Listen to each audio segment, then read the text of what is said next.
Су, жол, екеуі де бір-біріне ұқсас егізде сияқты. Су тынбай ақса, ал жолға шыққан адам бәрхәмә әрекетте болады. Өмір де тап сондай тәхілетте.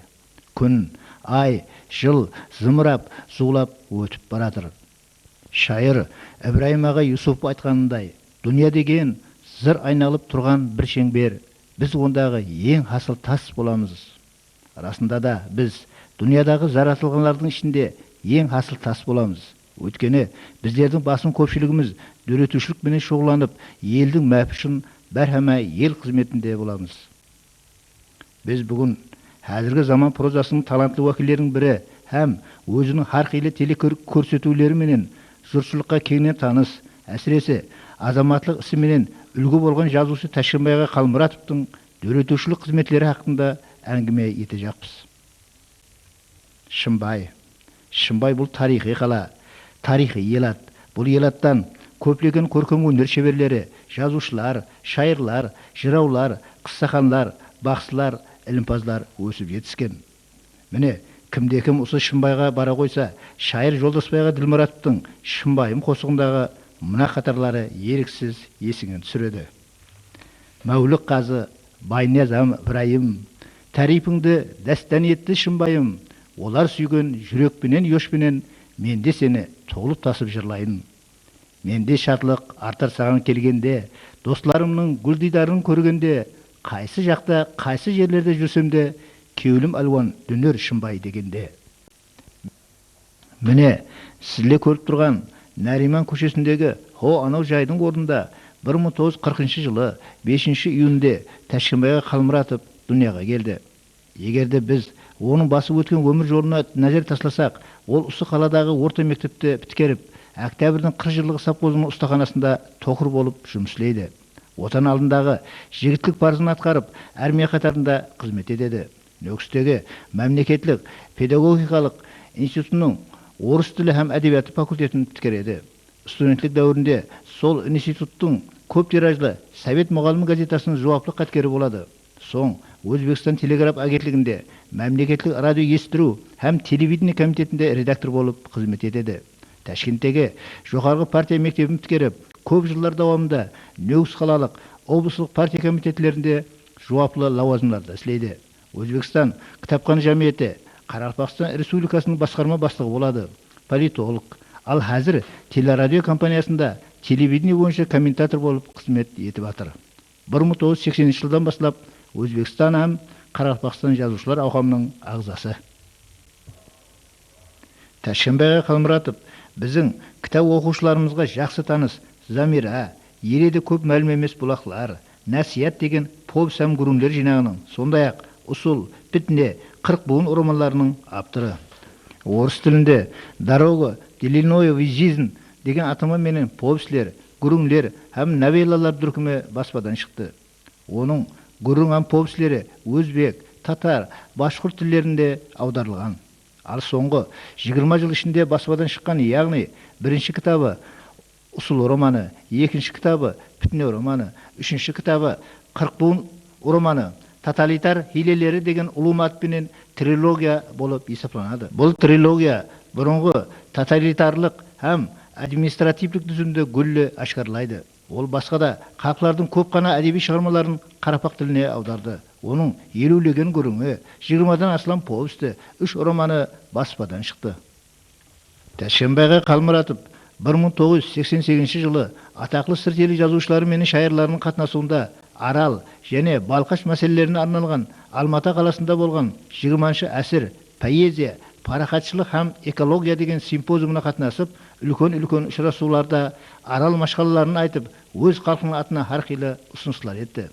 Филология ілімдерінің докторы, профессор Камал аға Мәмбетов Тәшкенбай Қалмұратовтың әдеби дөретпелері туралы былай деді. 1960 һәм 70 жылдарда Қарақалпақ әдебиетіне жаңа толқын кіріп келді. Солардың арасында әсіресе Тәшкенбай Қалмұратовтың орны айрықша деп айтуға болады. Себебі біз білеміз, сол дәуірден бастап Шыңғыс Айтматовтың Жәмилә повесі, жаңа ғана қолына проза тикарында қалем ұстаған жастарға үлкен ilham беріп, олардың көпшілігі бірінші дәрежеде гүррің һәм повестер жазуға ұмтылған еді. Міне сондай повестлердің арасында әсіресе Ташкенбай Халмұратовтың Замира повесті бірден жарқ ете қалды. Сол текарда біздің жастар сол уақыттағы һәм белгілі дәрежедегі жазушылар да Ташкенбайдың Замира повестін тән алып, шын мәнісіндегі лирикалық сол дәуірдің әжайып повестлері сипатында оқып, тәлім алған еді. Шынында да әзір Ташкенбай көп жылдар давамында өзінің дөретушілігін жетілістірді. Ташкенбайдың дөретушілігі жолы шынында да бір өзінің хақ кеуілігін қағазға беру, өзінің хақиқи сүйген қаһармандарын дөрету болып есептеледі. Сол үшін де біз оның хәтті дәслепкі шығармалары еледе көп мәлім емес бұлақлар шығармасын оқып қарағанымызда Ташкенбай шынында да бір портреттен пейзаж шебері болып, мысалы бұлақлардың сылдырлыстарын сөйлетуі, оның тау хақындағы түсініктерімізді кеңейтуі, оқушыларды сондай бір пейзажға, табиғат өзгешеліктеріне қарай жөнелтуі, мысалы сол елекі образларында айрықша бір біздің кеуілімізде қалған жақсы бір кеуіл ниетімізде болды. Соның үшін Ташкенбайдың дәслепкі шығармаларының өзінде сол портрет, пейзаж өзгешеліктері Қарақалпақ прозасында бір айрықша орынды иелейді. Ташкенбай бұндан кейін бір қанша романдар жазды. Солардың ішінде Пітне романы әсіресе, сондағы Шыныбек образы. Бұндан кейін Ұсыл романдағы Нұрполат образы. Хәтті бұл образлардың өзі дөреткен адамлар көпшілік жағынан, характер жағынан, адамгершілік жағынан, құждан жағынан көпшілігі Ташкенбайға сап кетеді өзі. Себебі өзі көп қана жазушылар шығарма жазады, бірақ өзіне есеп бермейді.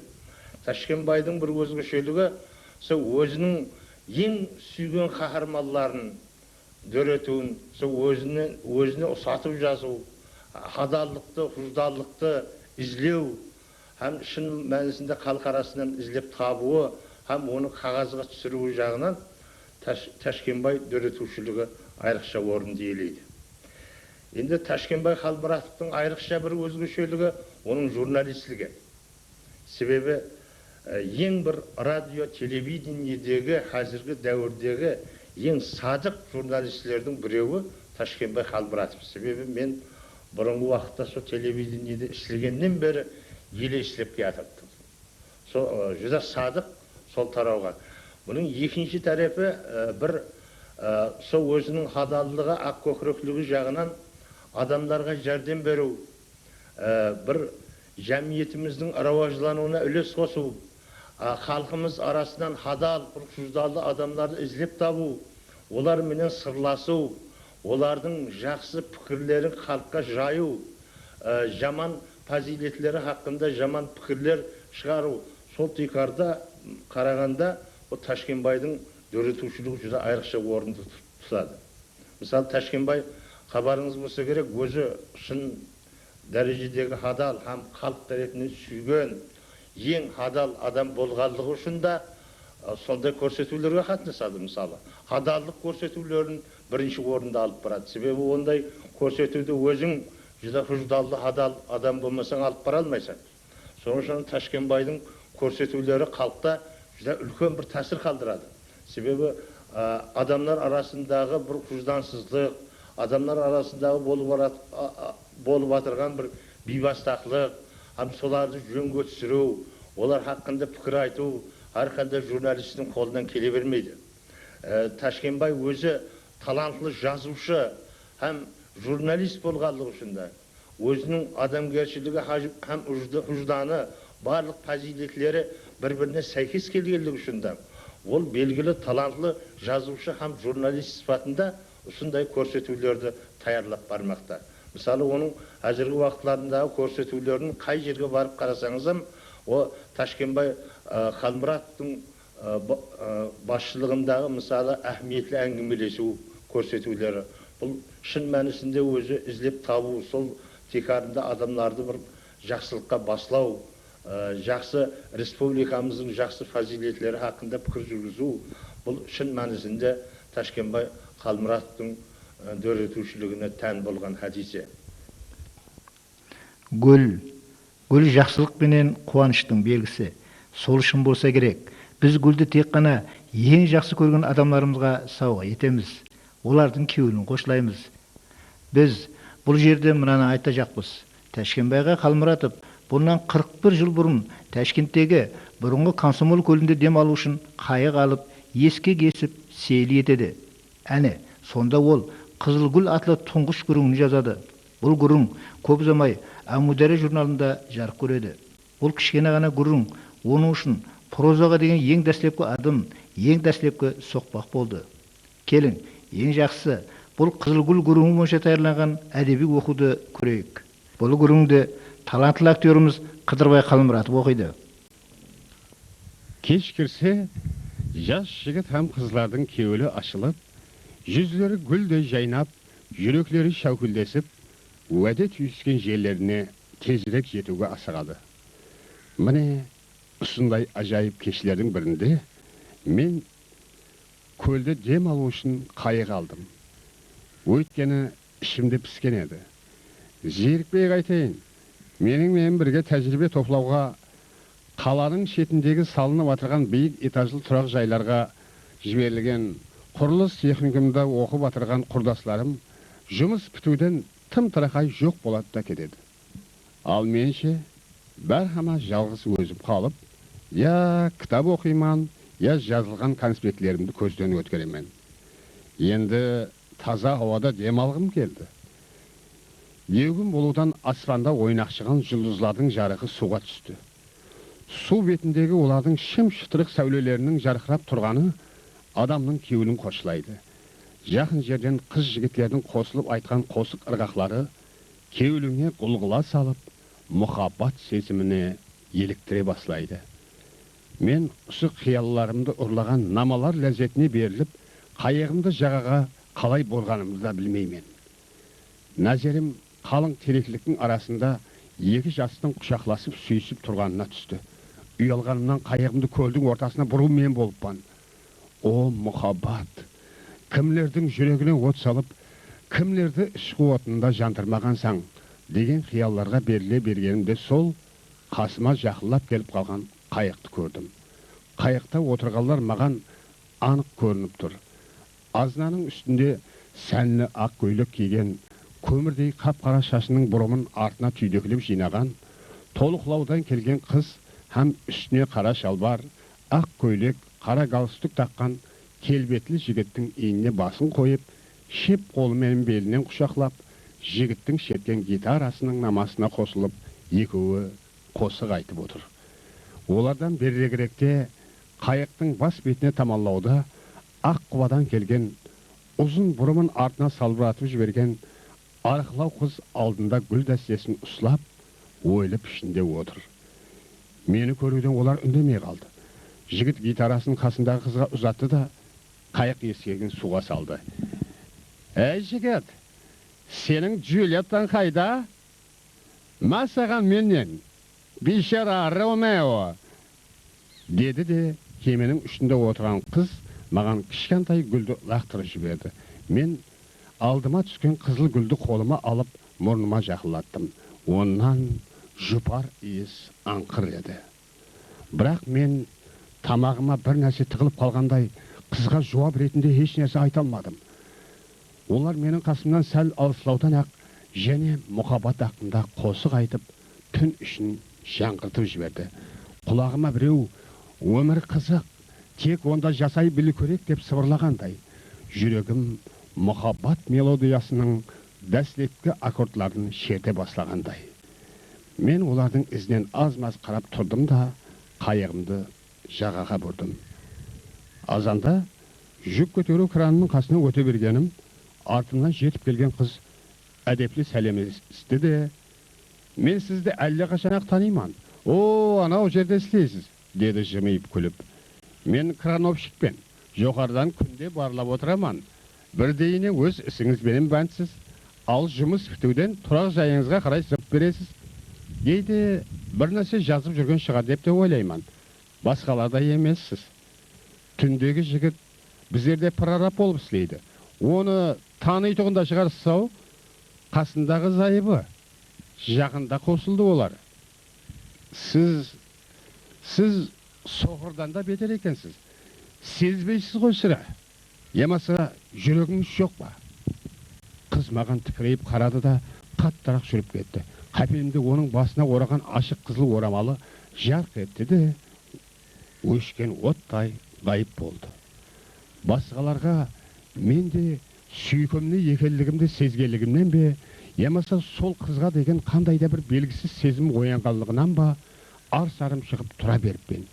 Егерде мен оның темір заңғы арқалы оп-оңай өрмелеп жоғарға шығып бұратығанын көрмегенімде, ізінен «Мен де сені сүйемен!» деп дауысымның барынша бақырар медім, қайдем. Лекін үндемедім. Ол орнына барып шалқайып отырды да, маған бір неме тастағандай басындағы орамалды қолына алып ары-бері былғады.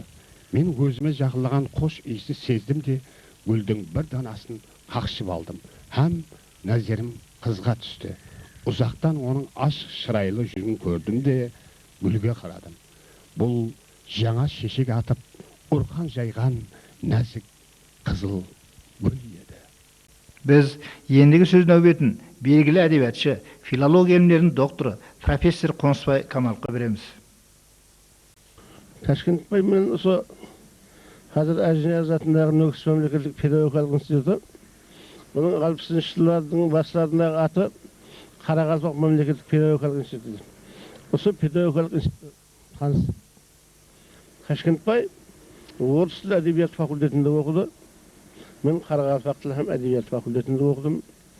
Ол уақытта Ибраим Исаев басшылық ететін институтта Қаратау әдеби бірлеспесі бар еді.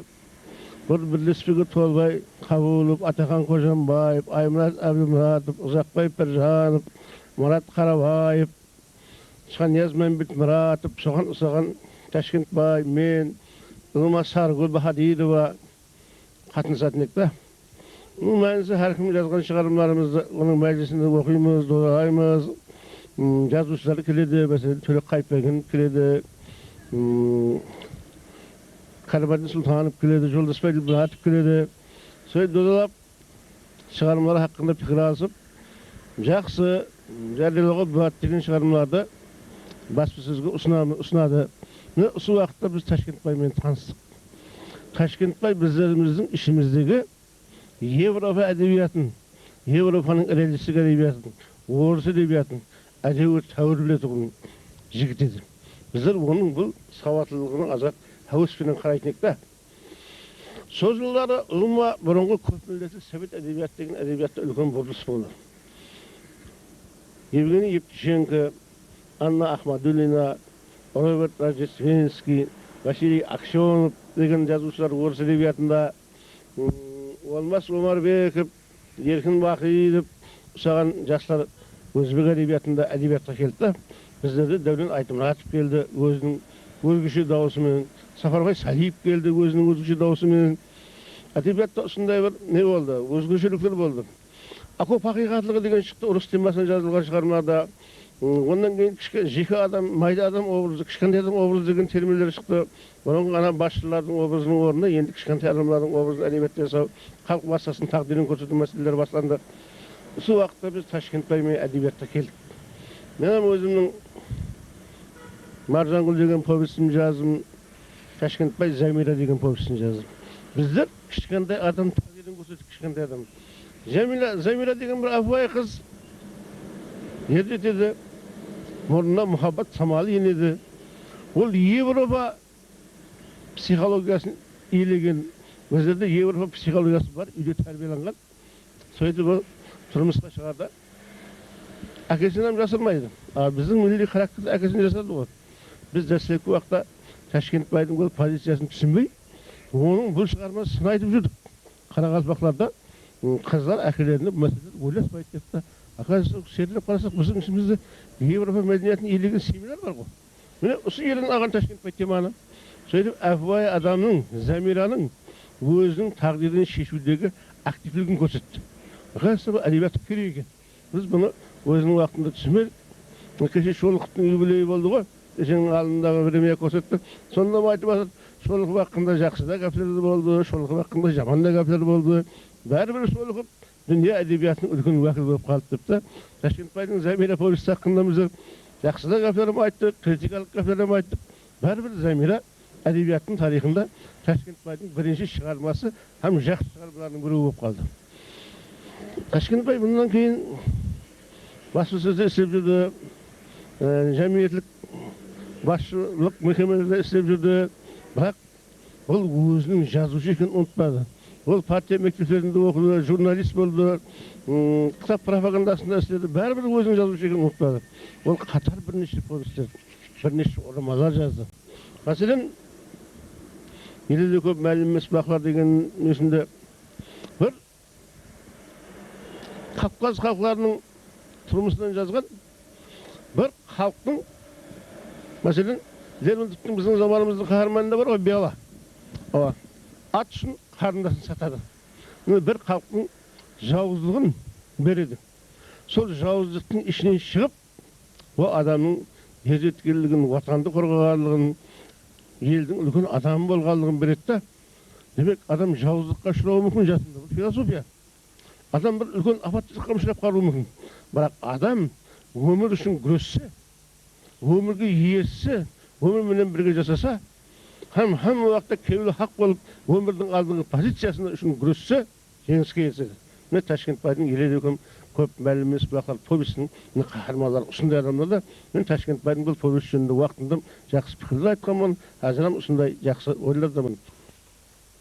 Ташкентбайға Қалмұратовтың осындай абырайларға жетісуінде арысты теңдей тартысып келатырған елшісі, өмірлік жолдасы Айжада Аламұратовна Қалмұратова айрықша орын тұтады. Ол өз естіліп отырған пайтақтымыздағы Тілеуберген Жұмамұратов атты орта мектептің жамағаты ішінде күтә сыйлы һәм хүрметлі. Айжада Аламұратовна сол мектепте Хаял қыздар кеңесінің басшылығы, жоғарғы категориялы мұғалім. Олар екеуі 6 ұл қызды кемалға келтірді. Ең сүйікті қызы Мұхаббат Қалмұратова әдебиет бойынша аспирантураны біткеріп, кандидатлық диссертациясын жақлау алдында тұр. Олардың шаңырағы үлгілі шаңырақ, жұртқа үлгі болатын шаңырақ. Оның өміріндегі айрықша бір өзгешелік, адалдық, хақиқатлық, ақкөкіректілік, халыққа қызмет ету. Соның үшін бұл жақсы фазилетлер, ақкөкірекшілік тап оның семьясына да сіңген. Себебі тап семьясы оның өмірлік жолдасы айтты, сол Ташкентбайдан да ақкөкіректілеу деп білемін мен.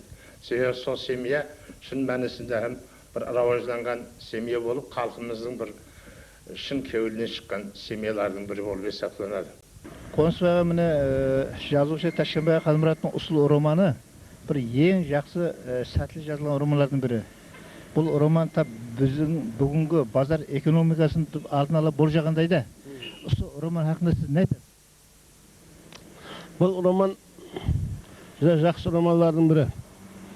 Бірақ енді бір жері бар да, бір жері бар. Өмір шынлығына СССР дәуіріндегі қатынас басқа болды. Қазіргі қатынас басқа. Өзбекстанның милли мақбурасы бар. Милли мақбур әдебиет бір қолыменен эстетикаға асырады. Бір қолымен идеологияға асырады. Әдебиеттің екі қолы, екі нәрседе. Эстетика бұл көбірек көркемдікке келеді, идеология идеалыққа келеді. Сондықтан ол ұсыл романы жақсы роман, бүгінгі күнге қызмет етеді. Бұл экономикалық проблемаларға құрылған. Нұрболат деген жігіт өндірістен қалай етіп кетіп жатқан газеттерді үнемлеу керек, һәм оны адамдар мәпіне, адамдар тағдырына қалай етіп үнемленген газеттерді жұмсау керек. Бұл хақиқат бүгінгі күнем керек. Қазір өндірісте, тұрмыста үнемлеуі мүмкін, бірақ үнемленбей жатырған мәселелер көп. Егер солар үнемленгенде адамлардың экономикалық жағдайын, халықтың экономикалық жағдайын анағұрлым жақсылауға болады.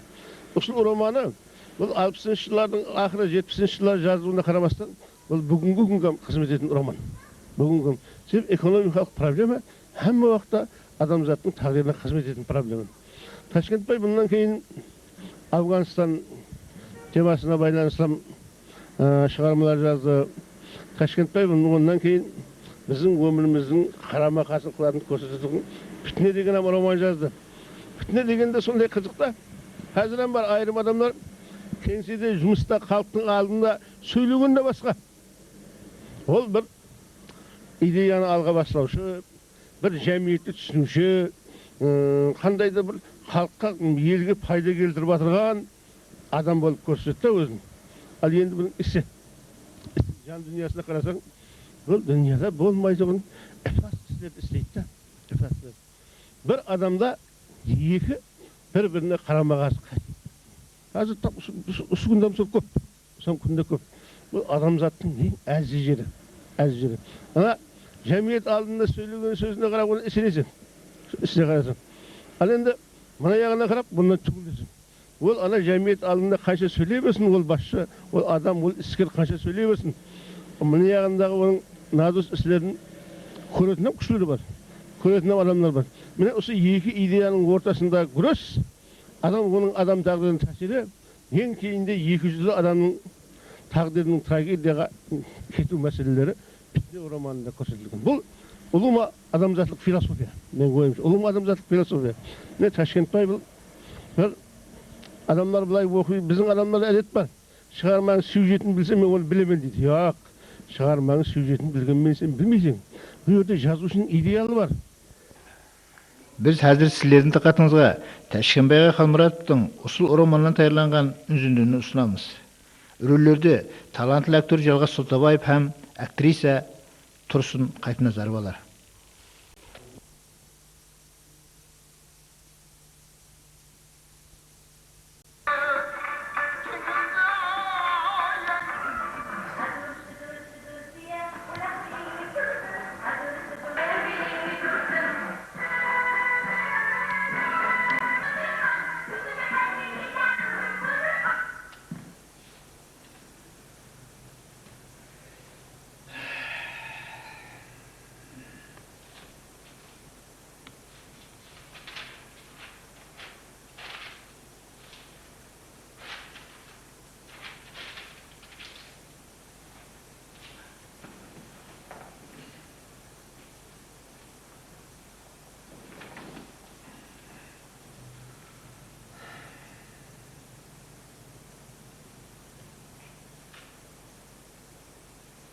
Arıhan! Arıhan! O ana çocuğlarına bir demden taslasan var. O gomaldı. Herkes yüzün. Hey! Hay, dostlarım ay. Осы шөжелердің саған не керегі бар? Емлеуханадан келуімнен-ақ инкубатордан осы шөжелердің баштарын қылтитып, ерінбей алып келдім. Бұларды кімге сойып, кімлерге жағымарсың? Міне келді. Мен осы шөжелерге дәл сөгіп жүргенім. Бұрынлары қарауындағылар туы, менің өзім де сенімменен дегішуге тартынатын едім. Сен директор болып тұрғаныңда, қарауындағылар үйдегі жұмысларды кезекпе-кезек келіп іздеп кетпей тұнбай еді. Не ішіп, не жемен десең бәрі бар. Адамның жанынан не керек болса бәрі үйден табылатын күлдер қайда кетті.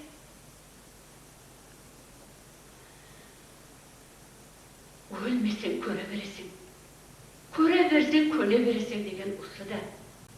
Мен саған қапа болған кісі су бойын жағаласа, асқылаған кісі әулешілікті араласа, мауқы басылып, өзіне келеді деп айтпап едім.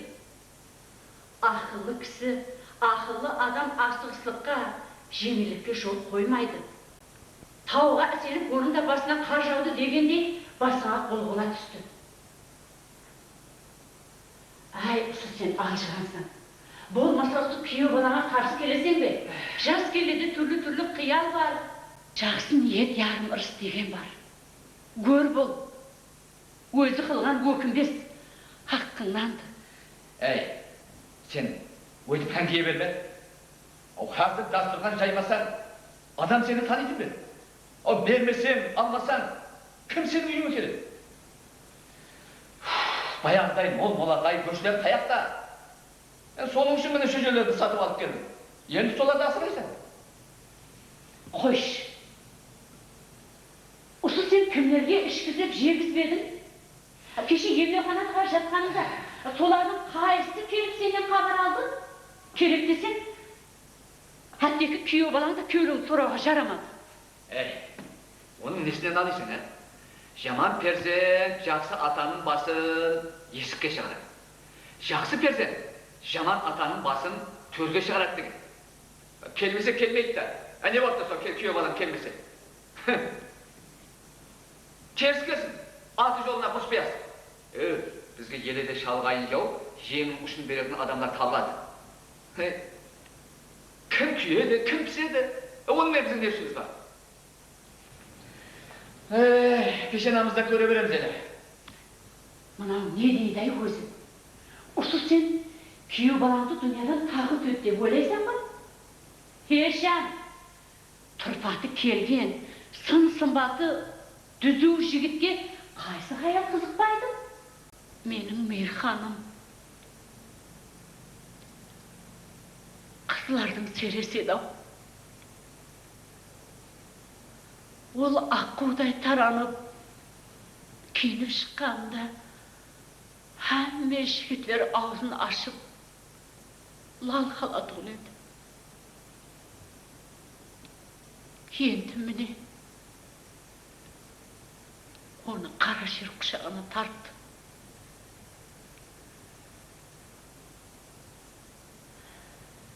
Кісі баласы кіселесе де тұрмас.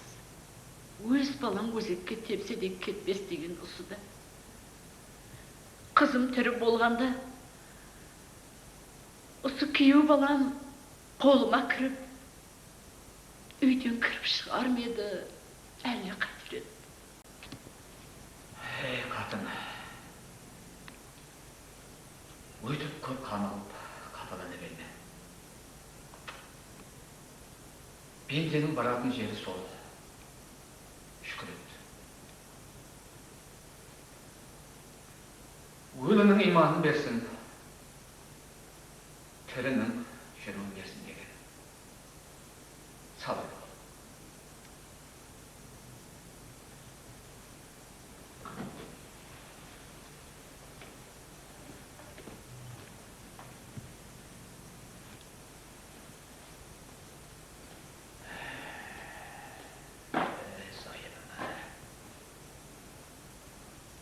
Ата қадірін ата болсаң, ана қадірін ана болсаң білесің деген ұсыда. Қой, онанша бағана шықпақырдың берген дәрісін тауып алайын. Қағаз қаяқтайды да оның.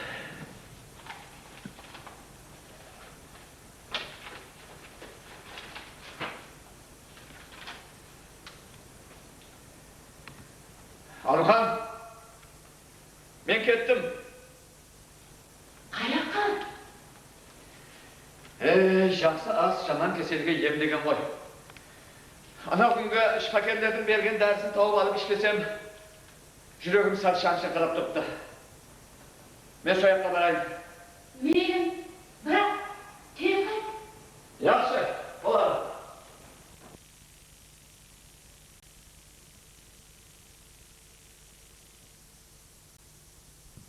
Япырмай. Хакімияз директорлықтан түсіп, бас инженер болып істеп жүргенінде, өз уақытында үйге қайтып келетұғын еді. Мына бір жұмысқа тап болғалы, оның бір дейіне жұмыслары басынан асып, балай мойын бұруға пұрсат таппай жүрген.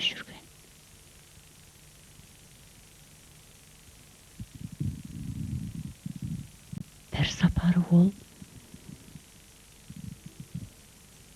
60 қарлықтың басы болса, 70 әмме жете бермейді оның өмір биігі.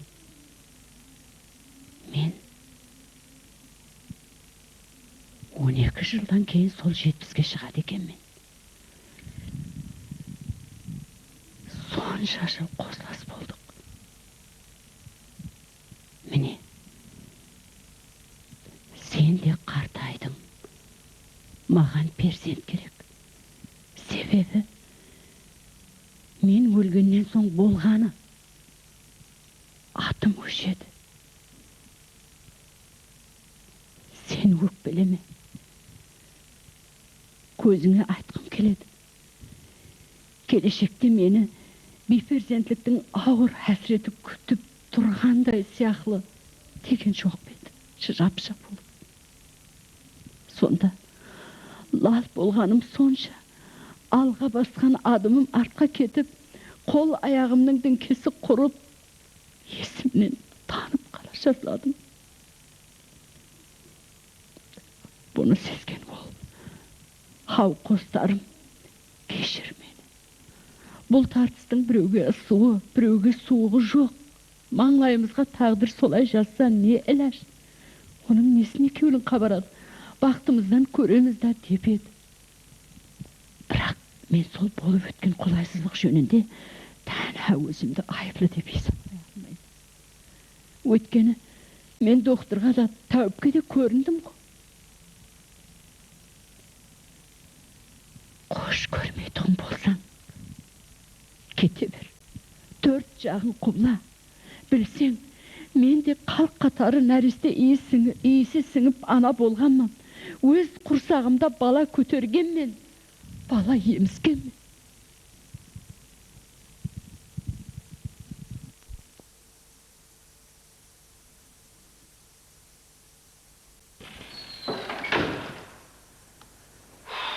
Тап осы күндері жұмыс қаттыға сағат болып кетті. Сол алдымыздан бір қан келеді шығар. Хай, сен өйтіп шәлтейіп, зәһәрін шашып қоқия кіргеші, қайда жүргеніңді айтып, мына үйге тек қоңырау етсек болмай ма? Үйге кім келді? Аусу, кейінгі уақытлары, мына сенің үйге өзіңнен басқа кім келеді оны еді? Сен жасырмай айта бер. Мен жердің үсті туы, астындағы жыланның бүйсегенін білемен, бүйсегенін. Онаша күйеу балаңның әкелген мазарлықтарын көрсет. Хай, сен ұсып, кімнің әкелген мазарлығын айтып тұрсың? Қайсы күйеу бала? Сен жөңшілігіңді қойса, сен ұсып неше күйеу балаңдар? Нұрболат па? Ода. Сен оны қияқты көрместің. Ол бір көп уақытқа командировкаға кеткен жоқ беді. Әйтеуір ауырмай сызбамай амарсау жүрмеген. Солай ма? Мен оны үйге келген шығар деп едім. Себебі бағана оны жолда ұсияққа келтірғанын көріп едім. Сен бұны көрген болсаң, неге ертіп үйге әкеле қоймадың? Көруін көрдім ау. Бірақ тағы да кейсіп қалдық. Ай жарыға күн туып, ол бізді іздеп келген екен. Сен бір ауыз сөзден қалсаң, о дүнияда иманыңа от тиер ме еді? Аталық уазифасын ұмытқан сәудегер шіркін сенің. Сен әйтеуір нәрсеге өйтіп қызып келгендіктесе берме. Әне, күйеу балаң келмесе келмейді да. Онан кейін, мен сәудегер емеспен. Мен экспедитормын. Экспедитор дегенін некен білесен бе? Бұл тұрысы мен майлы жинеп, майлы. Осы қатынларға сәт азғандай босыласақ, төбеге шығып кетеді. Бір қатынның марказы 40 шекке жүк болады деген осы да. Гап болды, сәудегер емес.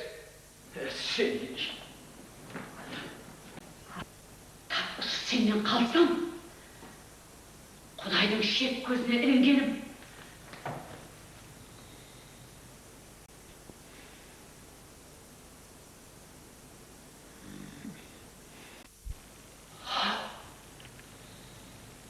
Бұл сонша шаршап, қай жақтарды кезіп келді екен, а? Осы күнлері республикамыздың көптеген районларында һәм оқу орындарында бұл талантлы жазушымыз менен ұшырасу кешелері болып жатыр. Әне сондай кешелердің бірі оның туылып өскен жері Шымбай қаласындағы халық білімлендіру бөлімінде мектеп, лицей, колледж директорлары һәм балалар бақшаларының басқарушылары менен болып өтті. Кешеде оның ауласлары Тәшкенбайға Қалмұратовты өз халқы, өз миллеті мәпін қорғайтуын, әсіресе инсан hürmetini жоғары қоятуын сөз зергері есабында қабыл етті.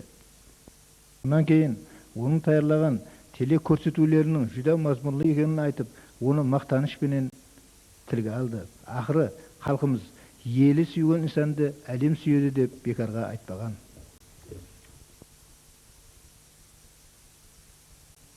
Тәшкенбай өзі хақында да мен жақсы білетін болғандықтан айтуым керек. Біздің айырымдыларымыз бар, жаңағы шығармаңызды оқығанды жақсы көріп, өзімізді көргенде, осы жазылым екен дейтін нелеріміз бар ішімізде, айырымдыларымызда. Шығармасына көңіл аударып, өзіне көңіл аудармайтын жағдай болады. Соның үшін бұл жағынан алғанда да Тәшкенбай бізге ұнайды. Себебі бұның интеллигентлік сыпайылығы, кішіпейілігі, адамдармен қош мұнасабеті, жазушы солай болу керек тағы. Ondan кейін инсафлылығы, ешқандай бір өзінің қалемін, әдеби минетін, қызметін бір даңқ үшін, я бір мәк үшін пайдалануға ұрынатындар көп. Жасыратыны жоқ. Соған әрекет етпейді. Соған әрекет етіп, барлық сол атаға абырай алуға, оннан бір материалдық пайдалар көруге, мәпленуге әрекет қылады. Бұл енді әркім жаңағы біткен мінез ғой, оны анау-мынау дей алмайсың. Осы жағда Тәшкенбай жақсы жігіт. Ол мұндайға пайдаланбайды. Тәшкенбайда сондай бір интеллектуал мінез қыл. Сүйкімлі. Мен сөзден пайдаланып енді өзім endeme Тәшкенбай Қалмұратовты республикамыздың белгілі жазушысы болып өсті әзір. Келесі уақытта сөйте жақсы творчестволық табыстар тілеймін. Осындай біздің замандастарымыз, өзінің замандастарының тұрмысынан жан күйдіріп шығарма жазатын жазушыларды біз құрмет қылуымыз керек. Рахмет. Тәшкенбай соған лайық. Тәшкенбайдың творчествосы азыр үлкен. Her taraflama aravajlangan tворчество. Өзі де ең алдыңғы жазушылардың қатарында актив творчестволық өнер істеп жатқан жігіт. Білімлі, талантлы, минеткеш, ақыллы, тәртіплі жігіт екеніне көзім жеткен. Сонdan бермен қарай Тәшкенбай менен жақыннан істесіп жүрміз. Тәшкенбай әдеп кішкене көріңлер, қысқа повестілер жазып, кейіннен үлкен орамалдарға қол ұрды. Оның бірінші ораманы Осыл деген жақсы атақ алып, бірнеше тілдерге аударылды, сыйлықтар алды. Екінші ораманы Бүтіне деп аталды. Бүтіне деген ораманы шүрә маған ең ұнаған шығармаларының біреуі. Тәшкенбай 30 жылға шамаласып қалыпты. 30 жылдан өтіп кетті. Қалем тартып келді, қасымызға қосылды. Айырым жағы бұның шығармалары адамлардың критиклердің есіне де түсіп, біреуге ұнаса, біреуге ұнамай тартысты пікірлер туғызды. Жазушы сол көптің ортасында тартысқа түсудің өзен бір үлкен нәрсе. Үнсіз күрін мақтауға ие болып кеткенлер бар әдебиетте. Жүре апуайы, Жазушыман деп көкірегіне ұрып неткенмен ешқандай көргенім жоқпын. Енді бірақ сол өзінің әфуайлығына көп уақытында мына топқа бір араласа алмай қалады да. Я соның кесірі ме, я критиклердің шетте қалдырып жүргені. Ешкімге не айтамыз? Енді біздердің зәңгілес ініміз творчествоға еледі сол беккемірек, халықтың өріп әдетіне, дәстүріне сақ болдыңыз. Ұзақ өмір тілейміз. Ташкенбай, менің пікірімше, тынбай тұғын. Барлық уақытта өзінің әдеби процеске, әдеби жөнеліске арнаған жазушы. Еш нәрсеге кітабым шықпай жатыр, шығармам шықпай жатыр деп тоқтап қалмайтын жазушы. Міне соның үшін Ташкенбайға осы үйретушілік міндетті, осы жолда тынбау, іздене беру, әдебиеттің егер шоққылары көп болса, шоққылардың басына шығып, біздің бір әдебиетіміздің белгілі уәкілі болуына тілектестік білдіремін. Hem үйретушілік істерінде жаңадан жаңа табыстар тілеймін. Сонымен бірлікте Ташкенбай келесі жақын уақытларда оқушылардың ең жақсы шығармаларымен, ең жақсы үйретпелерімен қуантады. Сөйтіп халқымыздың бүгінгі тұрмыстағы азғандай қиыншылықтарды жеңуде оның кітабы, оның шығармалары қандай да дәрежеде болса да күш қуат береді деп сенемін. Адам өміріндегі ең ажайып дем, ең ажайып сәне бұл туылған күн. Жақында ғана бұл жазушымыздың туылған күніне бағышланып, Ақтидар атлы қосық өретілді. Сөзін жазған шайыр Ихметла Айымбетов, ал намасын жазған композитор Нұрман Мұсаев. Атқарады белгілі қосықшы қызымыз Света Шунқұлова. Oh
tıklandı şarlagay deymen.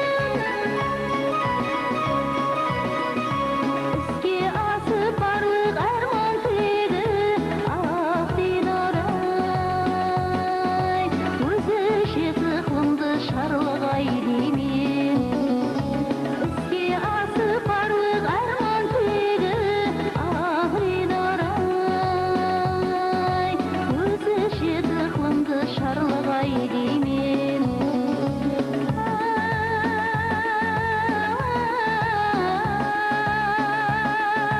Ah didaray, Taşkentbay ağa.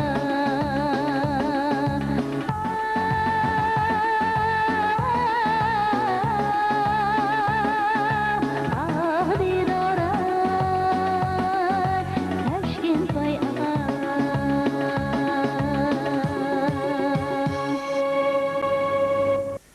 Belgili жазушымыз тележурналистік кәсіпті де тез меңгеріп алды. Ол біраз жылдардан бері телевидениеде қызмет етіп жатыр.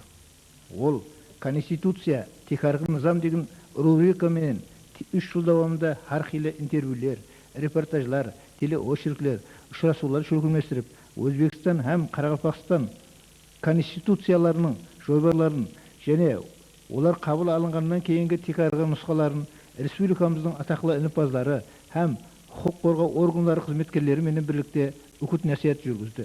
Сондай-ақ экономикалық реформалар басланғаннан ақ базар экономикасы, ізденулер, машқалалар, экономикалық реформа әрекетте, экономикалық реформаны тереңдестіру жолында экономика һәм саясат атлы көрсетулерді шөкімдестірді.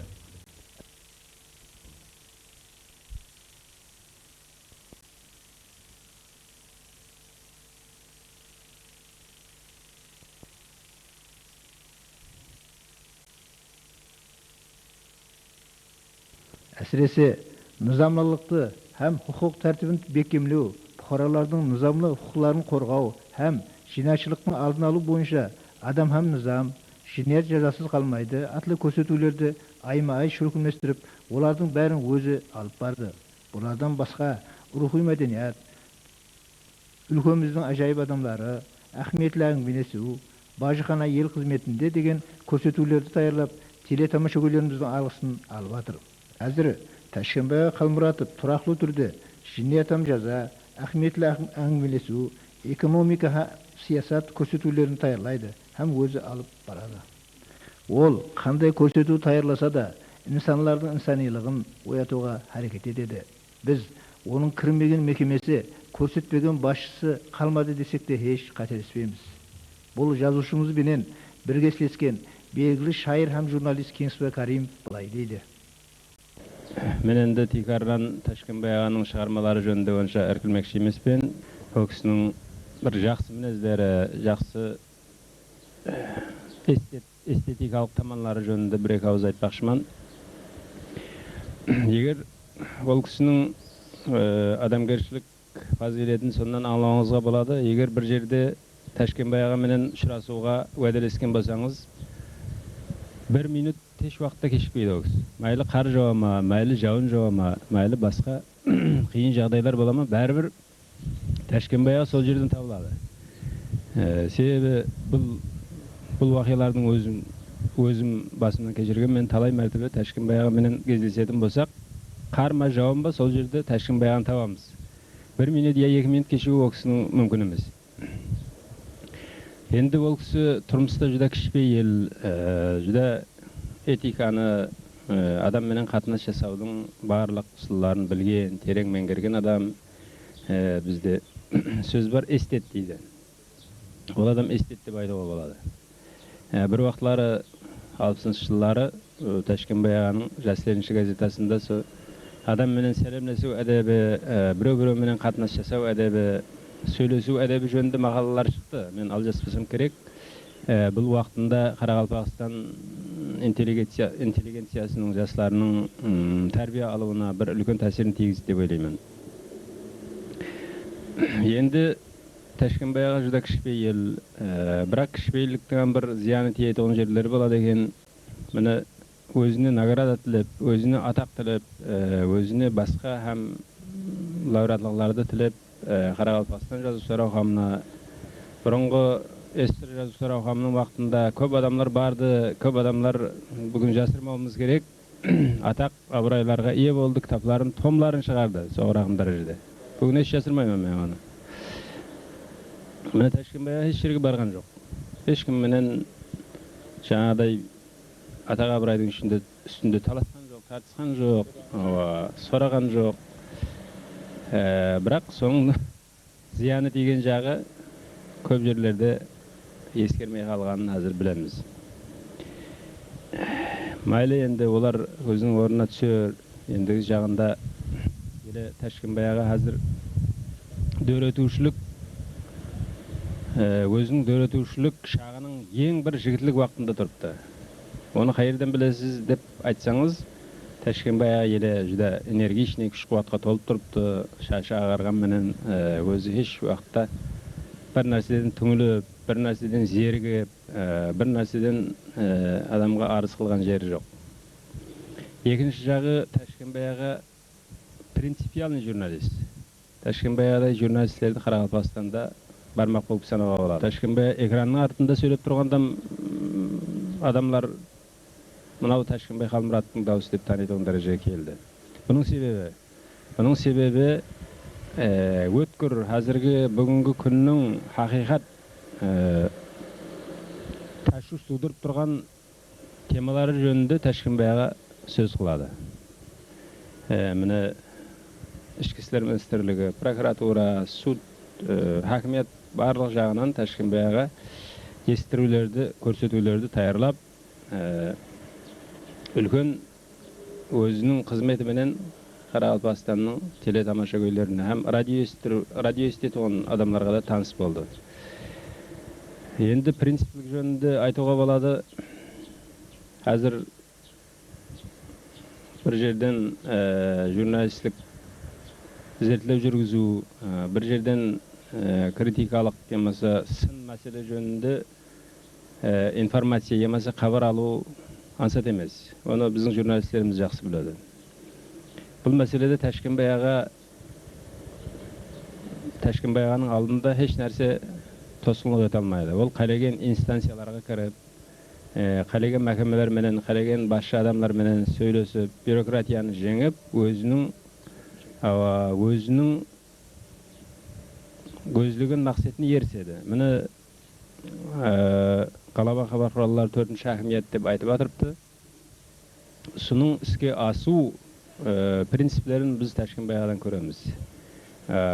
Мәселен, болды Тәшкенбайғаның бұндай принципиаллығын, бұндай өткірлігін көре алмайтығынларан болды. Бір уақытлары телефон қоңыраулары болды. Тәшкенбайғаның абырайын түсіруге әрекет ететін бір министрліктерден. Бірақ Тәшкенбай өзінің ісіне пұқта сондай дәрежеде барлық документлерді, хүжжетлерді, материалларды топлаған ол кісі өзінің хақ екенлігін, өзінің низам шеңберінде журналистердің құқыларын һәм хабар информация алу кепілдіктерін қорғайтын низамның шегінде жұмыс алып барғанлығын өзі дәлелдеді. Міне Тәшкенбайға көп журналистердің ұстазы деп айтуға болады, телерадио журналистердің. Ол кісі барқылла хақиқат пікір айтады, летушкаларда, жиналыстарда. Сол жақсы әдетлеріменен мен ойлайман Қарақалпақстан телевидениесіндегі жастарға үлгі болып қызмет етіп атырыпты. Қазіргі пайтта тележурналист бұл инсан мәселелерін қорғаушы, мемлекет пен жәмиет арасындағы қарыс байланыстырушы сипатында қызмет етеді. Енді Тәшкенбайға Қалмұраттың Шаңыра жылында таярлаған Шаңыра һәм жәмиет көрсетулерінен фрагментлерді көріңіз.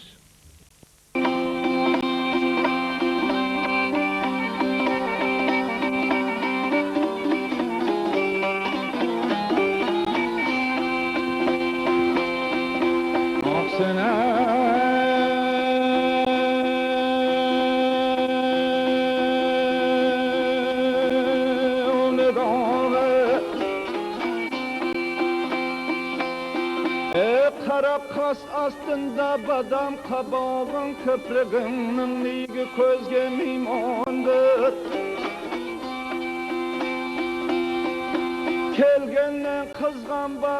pişken tamağından gamı tez yemez sizge mimandır, mimandır. Uzaktır menziller, ağırdır yollar, sonra sağ jigitler söylese tiller. Baharda aşılgan rengberen güller, bir pasıl aşılar yazga mimandır, mimandır.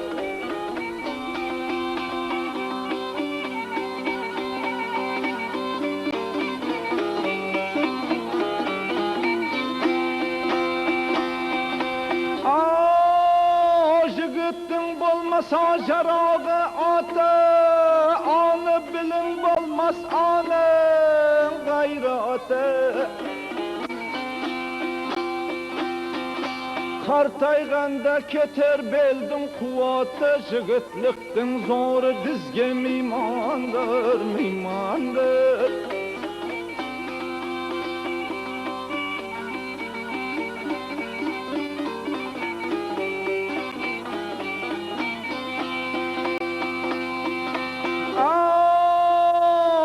Kılmaktın kulu doğru sözünde, siz bizlik silası kaldı izinde. Kim böp jasasan da jerdin, o sene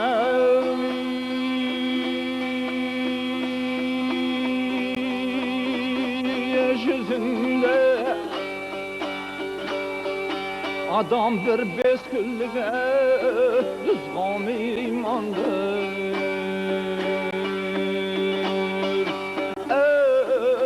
Düzgün imandır.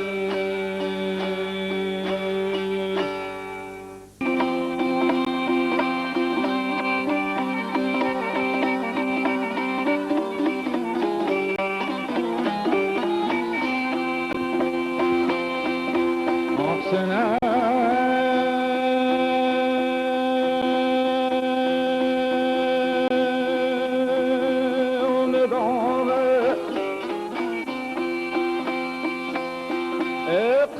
kas astında badam kabağın köprüğünün neygi közge mimandır. Kelgenden kızgan bapsken tamağından gamı tez yemez sizge mimandır, mimandır. Uzaktır menziller, ağırdır yollar, sonra sağ jigitler söylese tiller.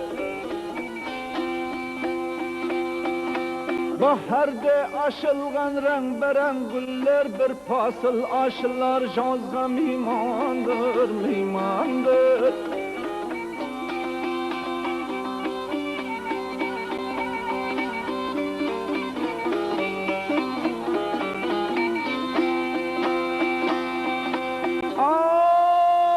Jigittin bolmasa jarağı atı, anı bilin bolmas anın gayratı.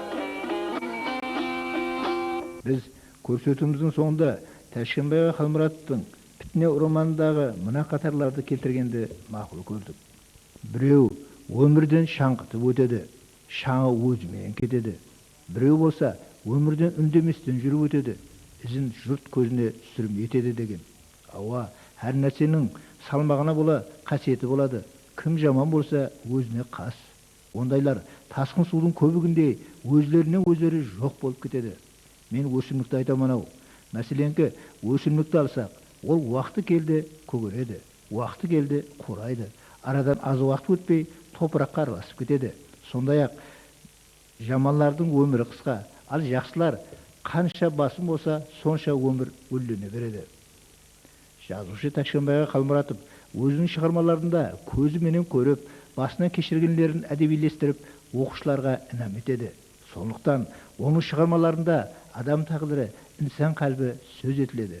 Халқымызда өзіңнен бәлентті көріп пікір етесең, өзіңнен төменді көріп шүкір етесең деген даналық сөз бар.